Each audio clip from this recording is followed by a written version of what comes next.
নমস্কার, ভিল কিচেনে সবাইকে স্বাগত জানাই। আজকে আরেকটা নতুন পিঠা রেসিপি নিয়ে আপনাদের সামনে চলে এসেছি। আর তার জন্য আমি দেখুন নিয়েছি একটা নারকেল। আজকে একটা ভাজা পিঠা বানাবো, খুবই সহজ করে আর খুব তাড়াতাড়ি হয়ে যাবে, খেতে কিন্তু দারুণ লাগে। তো প্রথমে আমি নারকেলটা ফাটিয়ে কুড়িয়ে নিচ্ছি। ঋতু, তুমি বসে বসে আদাটা গ্রেট করো। একটুখানি আদার রসও লাগবে আজকে এই পিঠার জন্য।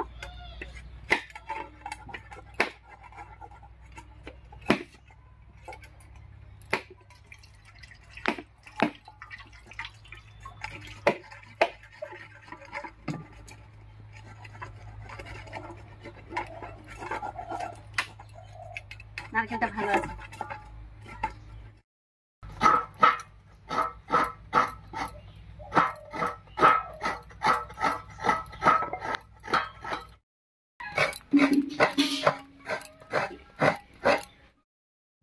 নারকেলটা কুড়িয়ে নিলাম, এবারে উনুনটা জ্বালিয়ে দেব।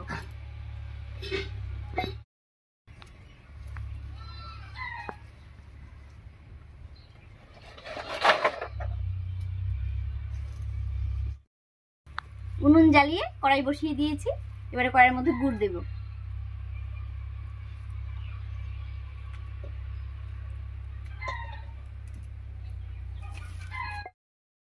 এবার এর মধ্যে দিয়ে দিচ্ছি দুধ।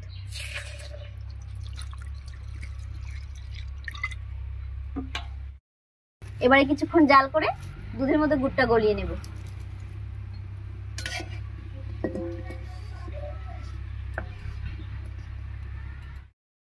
দুধের সঙ্গে গুড়টাকে গলিয়ে নিয়েছি। এবারে নারকেল কোড়াটা দিয়ে দিচ্ছি।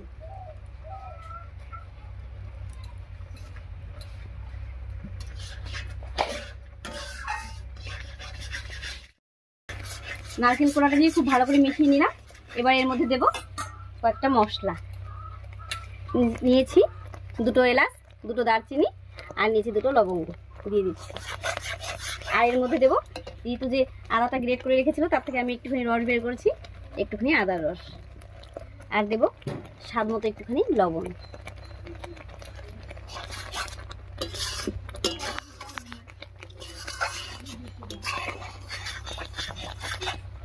এবারে এর উপরে আতপ চালের গুঁড়া দিয়ে একটা ডো বানিয়ে নেব।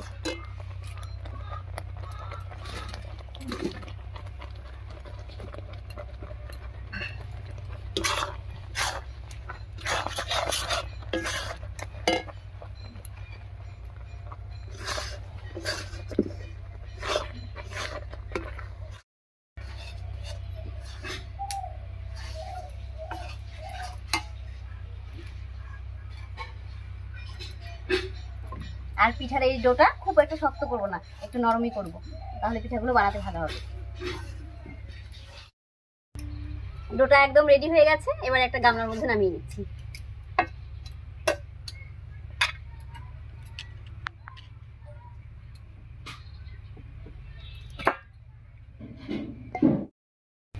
ডোটা খুব গরম, তাই হাতে একটু জল নিয়ে নিচ্ছি, নইলে কিন্তু হাতে খুব গরম লাগবে। একটু জল মাখিয়ে মাখিয়ে ভালো করে মেখে নিচ্ছি। আর এই মাখার সময় যে মশলাগুলো দিয়েছিলাম সেই মশলাগুলো কিন্তু বেছে বেছে ফেলে দেব।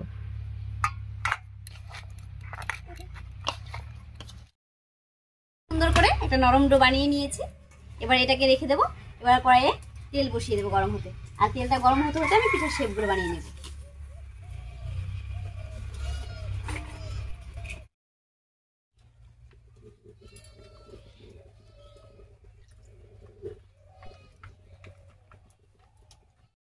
তেলটা গরম হতে থাক। পিঠার শেপগুলো বানানোর জন্য এখানে একটা কলার খোল নিয়েছি, আর খোলটা আমি উপর দিকটা কেটে নেব। আর এটা দিয়ে পিঠার শেপগুলো বানিয়ে নেব।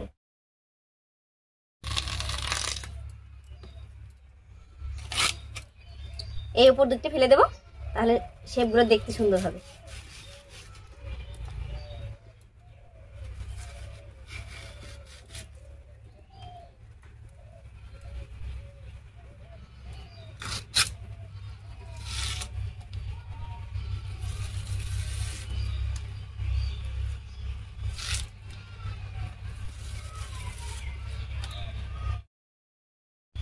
এবারে এখান থেকে অল্প অল্প করে নেব, আর হাতে একটু সুন্দর করে গোল করে তারপর একটু লম্বা করে নেব।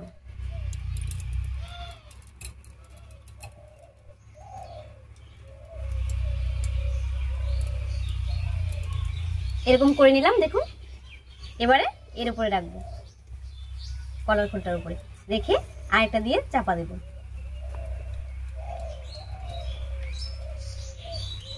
দেখুন কি সুন্দর হয়েছে।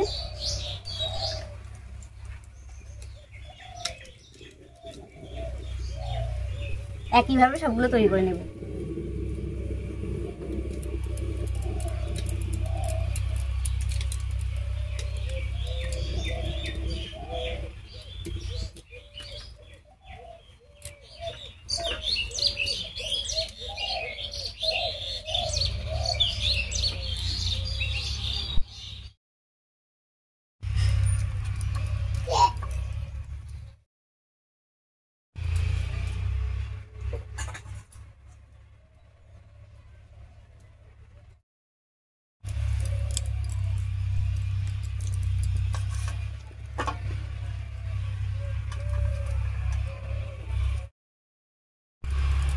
কত সহজ করে দেখুন পিঠার শেপগুলো বানিয়ে নিলাম, আর তাড়াতাড়ি কিন্তু হয়ে যাচ্ছে কোনো রকম কোনো ঝামেলা ছাড়াই।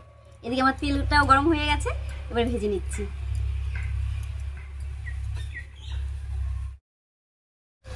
আর এই পিঠাগুলো ভাজার সময় একটু সময় নিয়ে ভাজতে হবে।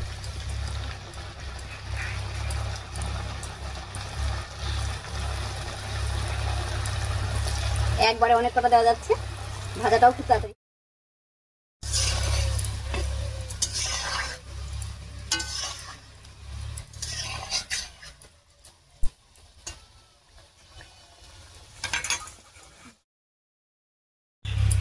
উল্টে পাল্টে বেশ কিছুটা সময় নিয়ে পিঠাগুলো বেশ লাল লাল করে ভেজে নিয়েছি, এবারে নামিয়ে নিচ্ছি। এই কটা ভাজা হয়ে গেছে। একটু ভালো লাগছে পিঠাগুলো বানাতে। ভাজার পরেও দেখুন পিঠাগুলো দেখতে কত সুন্দর হয়েছে।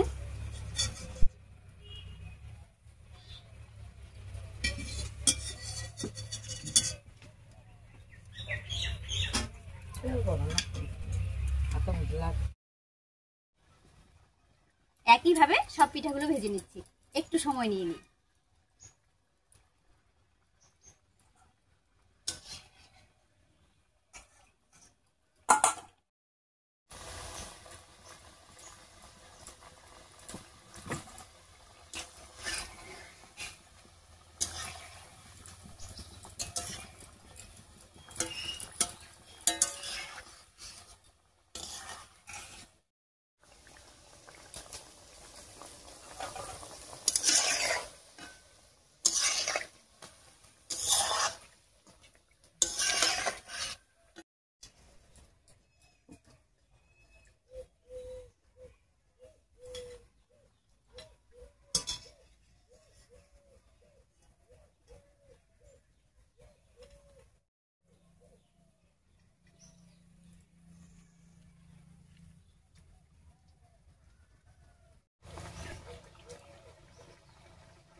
অনেকগুলো পিঠা হয়েছে, তো ভাজতে একটু সময় লাগছে। যাই হোক, যেগুলো পিঠা ভাজা হয়েছে এর মধ্যে দুটো ভেঙে দেখাচ্ছি যে কেমন হলো পিঠাগুলো। আর এগুলো আস্তে আস্তে ভেজে নিচ্ছি।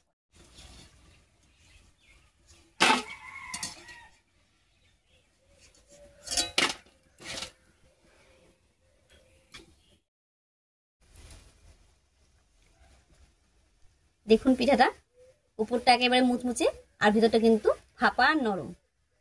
আর এই পিঠাটা কিন্তু ঘরে রেখেও খাওয়া যাবে 2-3 দিন, খুব সুন্দর হয়, খেতেও ভালো হয় আর দেখতেও কিন্তু বেশ সুন্দর হয়েছে। ঋতু একটু খেয়ে দেখো, ঋতু খাও, দেখো তো কেমন হলো। কেমন হয়েছে ঋতু? টেস্টি হয়েছে। ঋতু তো বললো খুব টেস্টি হয়েছে। আর পিঠা ভাজাটা দেখে আপনারা বুঝতেই পারলেন কত সহজভাবে পিঠাটা বানালাম, কত তাড়াতাড়ি হয়ে গেল। যাই হোক, আজকের এই পিঠার রেসিপিটা আপনাদের কাছে কেমন লাগলো অবশ্যই কমেন্টে জানাবেন। যদি ভালো লাগে একটা লাইক করে দেবেন এবং চ্যানেলটিকে সাবস্ক্রাইব করে এভাবে আমাদের পাশে থাকবেন।